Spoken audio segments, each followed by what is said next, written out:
mais azaki absent na spiritualité. Et quand tu es absent na spiritualité, au moins au l'examen même héritage non. Et si Job azaki présent na réunion bande ko sala pona même si maladie il était au moins Michel à quoi qui na piège à roi. Pourquoi? Parce qu'il était présent. Tant que vous avez des décisions, il y a Zalaki. Si vous avez un abîmé pour à cause de la prophète Moussous, l'esprit a marché. Michel était là, mais Azaki est notre humain. Azaki physiquement. Mais Azaki n'a pas de spiritualité. Mais au moins, Job, Azaki intègre droit, mais tant que vous avez des décisions à venir.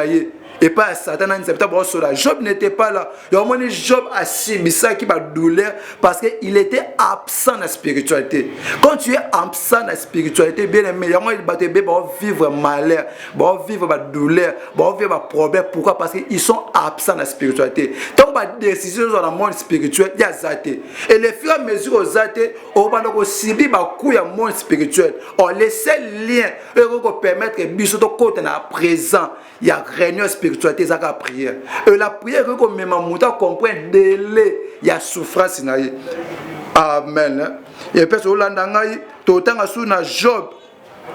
Plutôt na Daniel chapitre 9. Au comprend que attitude à prière ndeko même biso bele même tozo landanga yo toza fatigué au lemba ko sambela pourquoi parce que mona ba résultat té au lemba ko sambela pourquoi parce que au mona ndeti na sambela nzamba ya nolanga té bele mais tu n'as pas besoin quand nzamba ya nolo mais tu ne sais pas ce que tu fais en spiritualité ça dit prière au salam sur inédito salara au habite combien ça coûte au monde spirituel oh biso kaka ndeto mona ke moni biso ba chrétien to ngato za ba bénédiction moko bwewana faut za na mi tout mais ce qui est même dans le diable, au moins on a bien bandoki. Souvent comme on a ndoka a fouté la cana nda côté, mais au moins on a erré. Toi ça erré. Au moins même ndoki a so critiqué même muto ça na prendre. C'est il était au près des années. Et c'est l'autre côté. Ça dit il compte pas la physiquement mais il compte la spiritualité. Au moins on a boutou, azana ba prado, azana ba ndaku, azana ba c'est là. Mais en physiquement, azana ngote. Mais au moins, on a terme de se c'est la matin. Non, au moins, on a tout géré. Et bah, demain, pour vous arrêter, au moins, on fait un mouton à moutouka. Ah, puis, ça, c'est l'autre parce que on a zana des locaux. Bilo, on a la zana yo zana ngote. Et bilo, oiseau loba, et ça physiquement, mais c'est spirituellement. Il y en a qui l'ont dit ça mouton. Même si tu ne vois rien, mais sache qu'il y a un monde des esprits qui est riche. Même si les choses ne vont pas, même si au monde a autant de la bienté, mais sache qu'il y a la spiritualité aux riches. Et ce qui compte, c'est la spiritualité. La Bible dit en réalité de l'homme c'est l'esprit. Or si dans l'esprit tu es riche, même si en physique ça ne marche pas, yeba makambone la tanzoto. Beleme yeba makambone la tanzoto. Yango na teo que na poko na tongo le ko biso ka beleme partout que tu me suis, que zala toujours na confiance en Nzambe. Et ne lâche pas à prier, n'abandonne pas la prière, n'abandonne pas la vie de prière parce que yango za clé ko memo oyeba source. Il y a pauvreté, non, il y a délai que non, on a fait souka, passe, on a fait souka.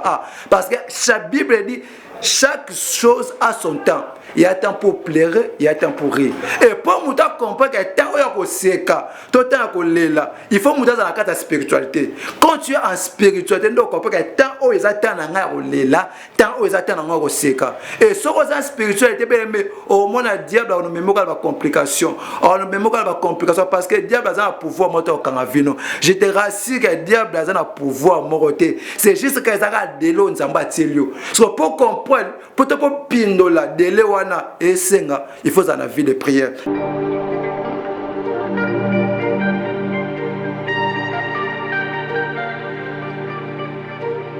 Shalom, shalom à vous les enfants de Dieu. C'est bien moi votre frère, le pasteur Israël Nash. Je vous salue au nom de Jésus. Je suis précisément à Kinshasa. Naza responsable à Ophelina. Jésus est mon papa. Naye liboso na bino pour représenter bino bana o bozomona na bilili pe ba difficulté tozanango. Na bandaki musala o ça fait longtemps ya koboko la bana selon ainsi dit l'Éternel. Mais ba difficulté ezamingi, difficulté ya loyer parce que tozo foutela et puis difficulté à foutre la bana minerval pour to chute au bandaki. To pesa qui avance mais tikali ndambo. Nazo banga ke bana oyo bakata classe bakoma ngona sukate. C'est pour cela Dieu m'a mis au cœur na lancé message oyo na batu nyonso ya motema malamu basunga bana oyo bozomona na bilili.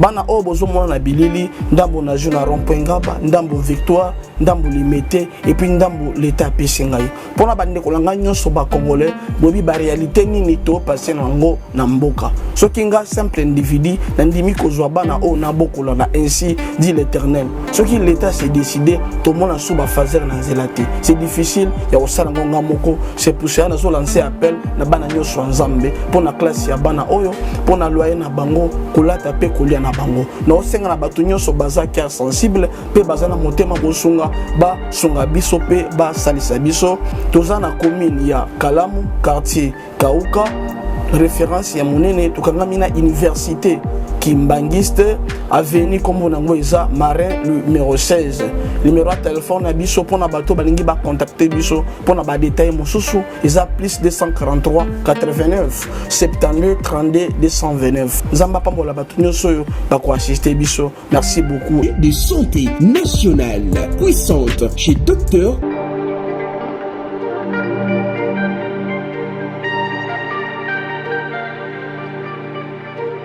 Oui, bien-aimé dans le Seigneur, c'est votre humble serviteur, Gédéon Ngeta. Et aujourd'hui, nous voulons parler d'un grand thème, c'est la prière. Et je sais que partout, vous nous suivez dans le monde entier. Et je sais qu'aujourd'hui, Dieu nous a envoyé pour nos thèmes tellement capital ou belé bazo négligent.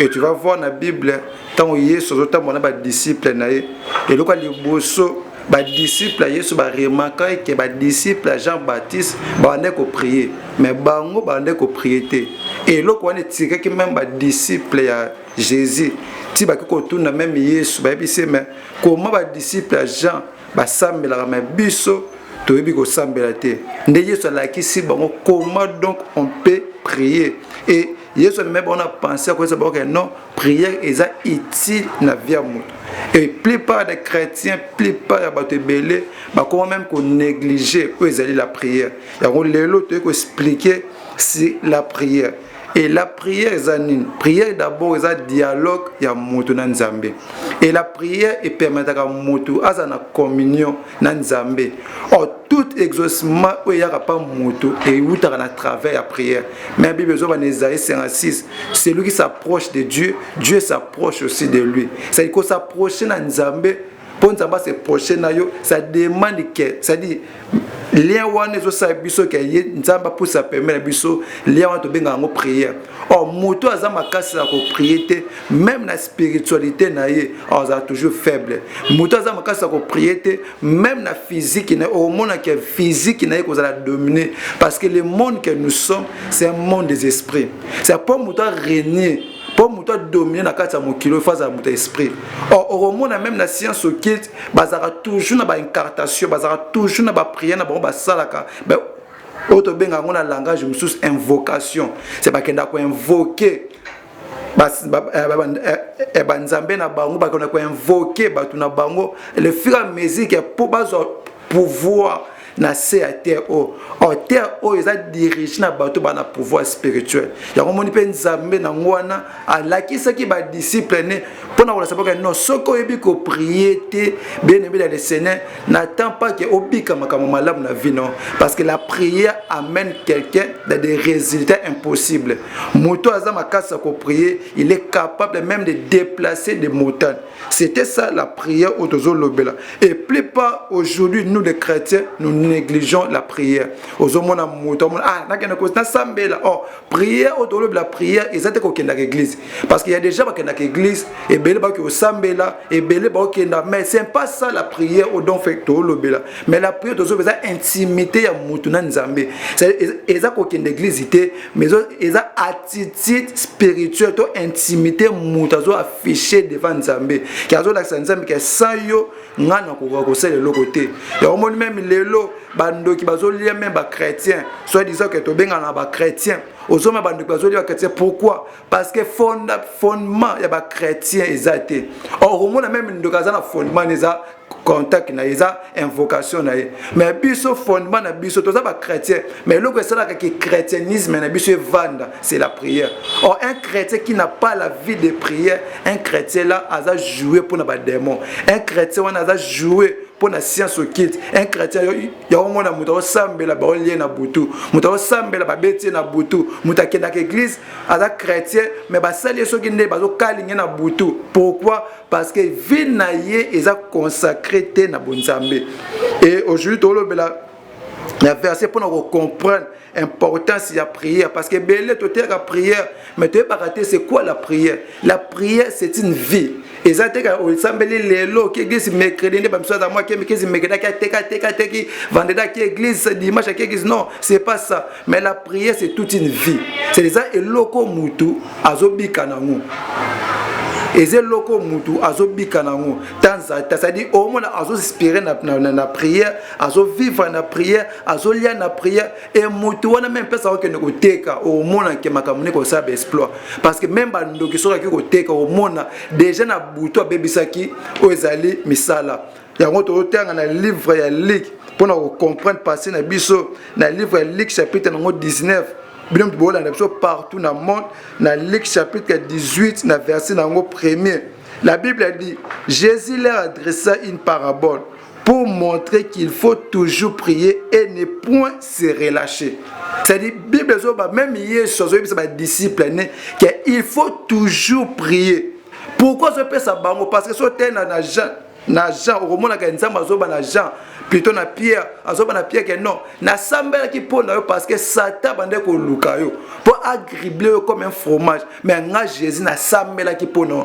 C'est-à-dire pour mutu alongo la tentation à diable, to pour mutu alongo na plein diable et singa mutu on a na intimité à prière.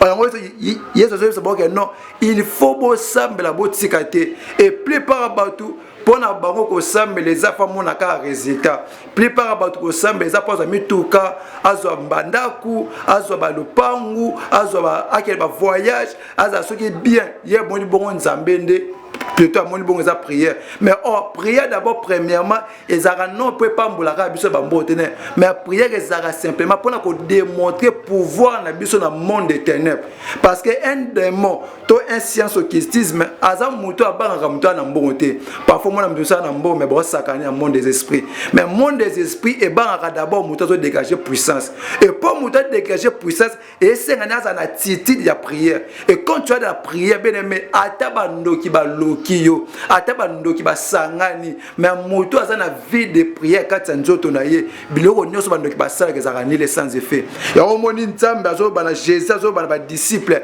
ki esengé na bino bo sambela bo tikate. Pourquoi? Parce qu'il y a des tentations yaka tant on doit survivre. Il y a des gens qui chrétien ba lia bango, il y a des chrétiens qui ba kangena ba ndoki, il y a des chrétiens qui ba boye simate, il y a des chrétiens pourquoi nous sommes faibles en prière.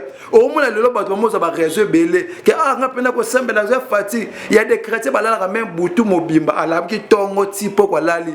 Mais so ke na kaya molili parce que na kati monde to za na des mondes des autres diriger terre. Dans le monde de Dieu, dans le monde de Satan. Où les autres diriger ma belle. Parce que la Bible dit que Dieu a créé la terre, non le monde. Le monde, c'est un système adapté par rapport à des esprits. C'est-à-dire, des mots à ce système là, nous n'avons pas passé ce système dans la terre. Parce que des esprits, on est au bout. Parce que pour muto menaçara muto menaçara muningami, et ça esprit à démon, tout esprit à Satan. Alors qu'on menace biso bana nzambe. Parce que biso bana nzambe to ça la défense. So pour muto ça la défense et c'est en la vie de prière. Quand tu n'as pas la vie de prière, au moins que makambuno tu es à péter. Au moins on a joué. Et au moins le lomé bandoki. Et le comme sango so mona ndoka teki na mbona moi asali musala. Mais na buta ko loka. Akeso 0 1 loki ti 4 aye. Au moins soka la msala la inhabita. Mais azo survivre. Mais c'est nous des chrétiens so mona chrétien teki na moi pour ala ngata inera pamba na buta sambela. Ako sambela te. Azo ko même pas pourquoi parce que nous autres on est faibles. Or muto zo bika en esprit, en neutraliser même nous autres mutu soka za na vie de prière même ata ko côté quand même sinine au moins na carte spiritualité n'est toujours fort ya au moins yeso so disciple esengé na bino bo sambela c'est azome on a pensé que non chaque jour vous devez prier parce que vous ne savez pas les tentataires des diables aza on a pona ko luka et ben amida sene ko luka ka bandoki non te ndoka liboso za faiblesse na et quand tu es faible en prière, quand tu es faible en spirituel, comment jouer même ya bandoki. Ya omoni awa yeso so ba disciple et c'est na bo sambela botikate. Et quelque part au monde na Matthieu, nzamba zole la même ba disciple si bango ke non des awana comment bino bo ressemble même pas une heure à pam. Comment ça dit il y a des chrétiens même une heure à pam ba ressemble la té. C'est pour na bango ba mona spiritualité za wa nzamba za mutu na bango non, la spiritualité c'est un combat. La spiritualité c'est le sacrifice. La spiritualité c'est un combat où nous avons livré. On est plus puissant que nous parce que ça la sacrifice. Sans les sacrifices, bien aimé les Seigneurs, tu n'auras jamais puissant. Oh, sacrifice, moi, je ne sais pas pas bon mamoto. Et ça n'était pas que ne soit que pesa makila non, parce qu'il y a un sang où pesa ma pour nabiso, c'est le sang de Jésus. Oh, les seuls sacrifices, nous avons que ça les actes prière. Pesa et loco cleanse amba tike la biso, ça c'est que ça na mokilo les actes prière.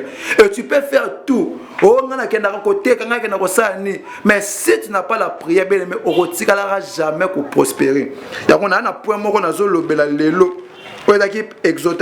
Introduction premier point dans la prière, la prière peut nous amener à comprendre la décision de notre sacrifice.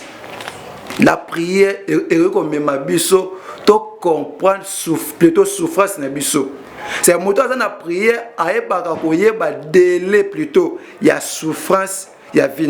Oh, c'est ça le rôle de prière. La prière nous amène elle nous amène à comprendre les délais de notre souffrance. C'est tant que nous avons la souffrance, dans la prière, nous avons une dimension à comprendre les délais de la souffrance. Parce que dans la Bible, tu perdras l'héritage par ta propre faute. Il y a déjà perdre l'héritage de la faute. Pourquoi? Parce que quand tu n'as pas de spiritualité, et sur les chrétiens n'est pas spirituel parce que sur la Bible, même Michel, azoba na roi, et puis c'est que non des années, nazalaki na réunion en Zambie.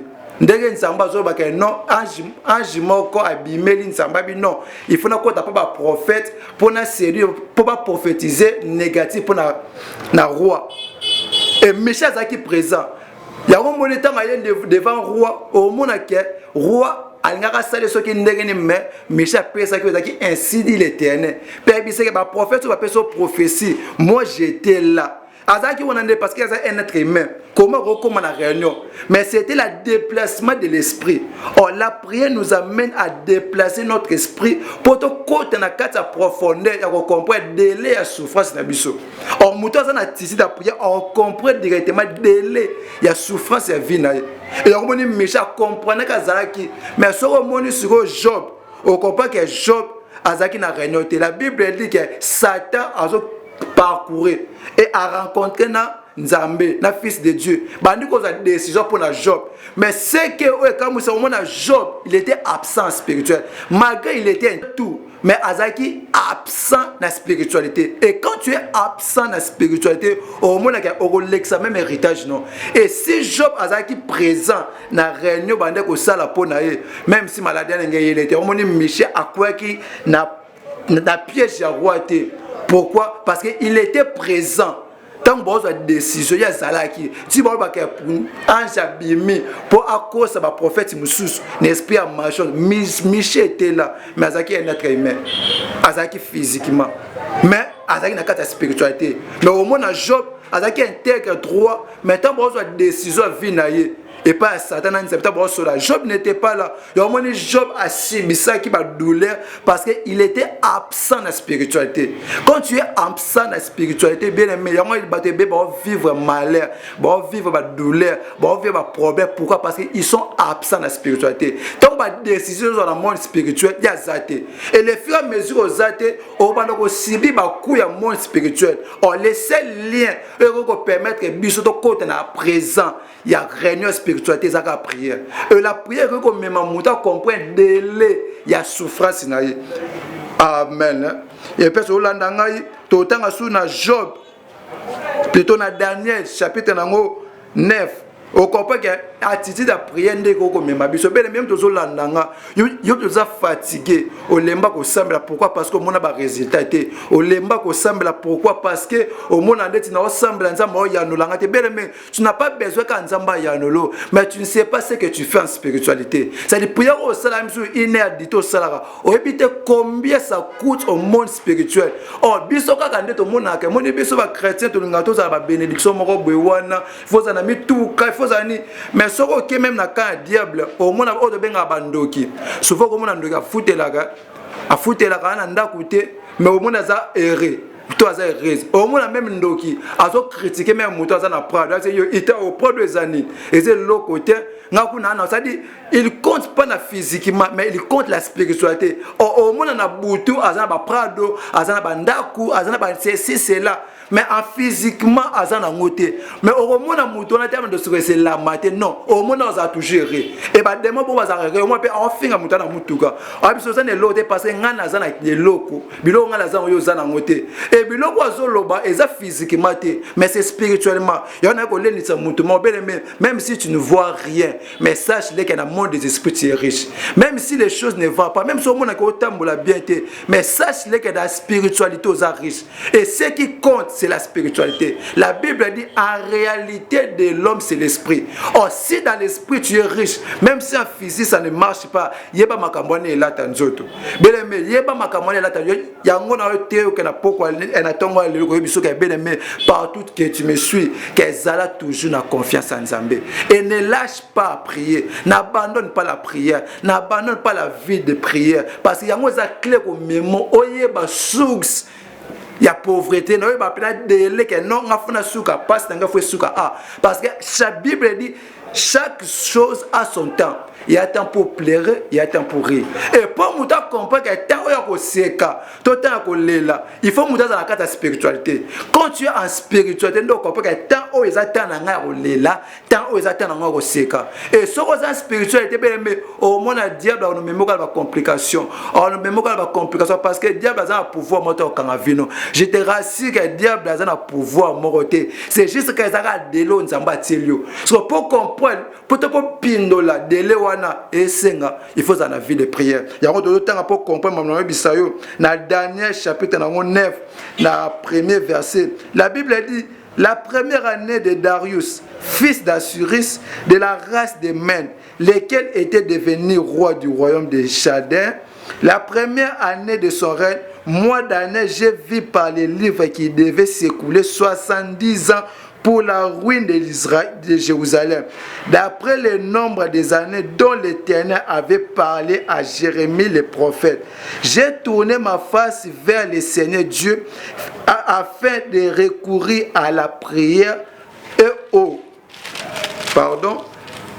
aux supplications en gênant et en prenant sac et les cendres.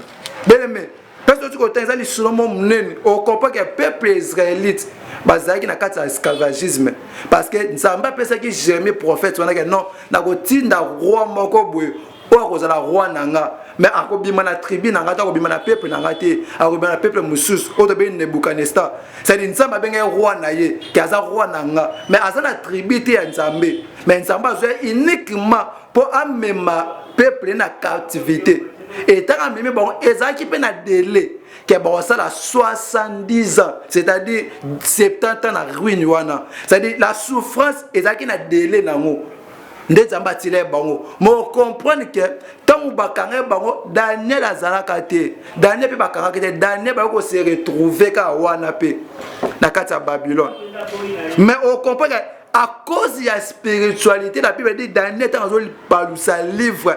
Et qu'on comprend que non, il fait tout ça la 70 ans. C'est-à-dire 70 ans en ruine d'Israël.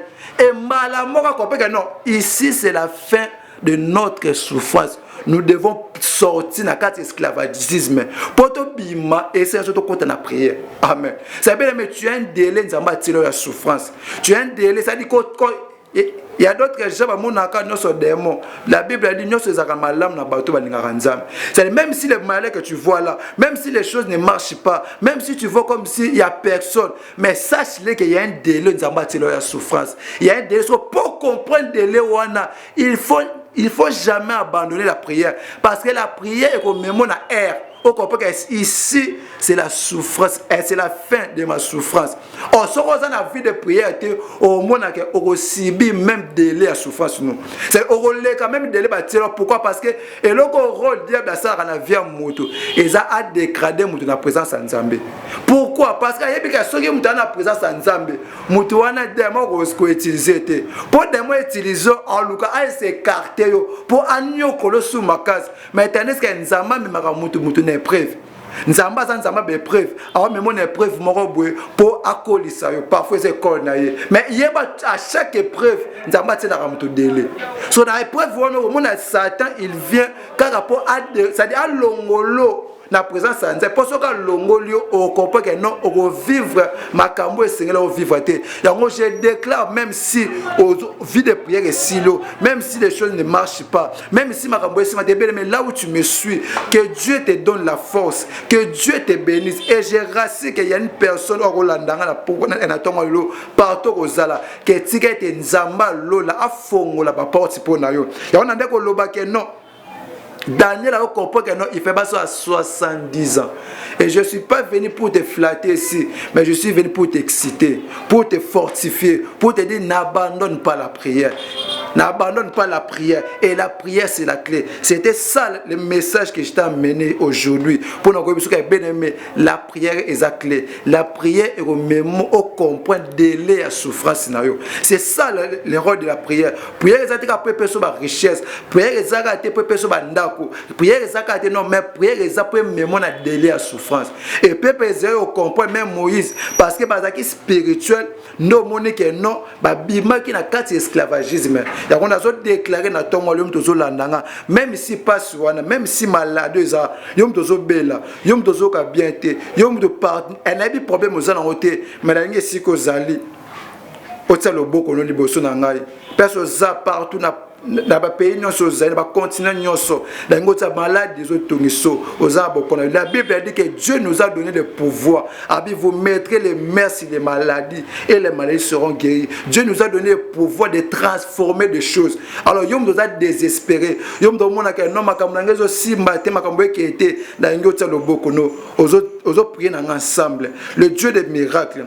Nabi bato bazolandanga. Dieu des miracles, oza nzamba bikamwa. Na mona comme ba miracle ça même de loin. Ezaki na centenier moko. Oya biso que non, moi nanga zo be, mose nanga zo bela. Mais au koma place à mose la zalakate. Mais au déclarer ka maloba pe kende sekwisa. Ya mona zo déclarer na vie ya mutu moko zo landanga. O aza malade, aza désespéré. Pona esilo o ba démon ba kange Dieu des miracles. Na ke ko fongola pe na fongoli bango Seigneur au nom puissant de Jésus. Na pamboli mutu nyonso zo landanga. O aza maladie, quelle que soit maladie nos anango. Yo muto landinga na tongo, yo muto zo landanga. Sikete nzamba lo la bikiso. Sikete nzamba lo la fongola ba porte pono. Yo muto makambo za ko kangama. Yo muto makambo zo simbate. Yo muto kotsaki ba eba dosi na misala zo pesate. Sikete nzamba lo la afongola makambo na yo au nom puissant de Jésus. De to sambeli bongo tolobi amen. Amen. Oui, bien Seigneur. Tokutani à la prochaine. C'est votre humble serviteur. J'ai donné un guetta. Que Dieu vous bénisse. Bye.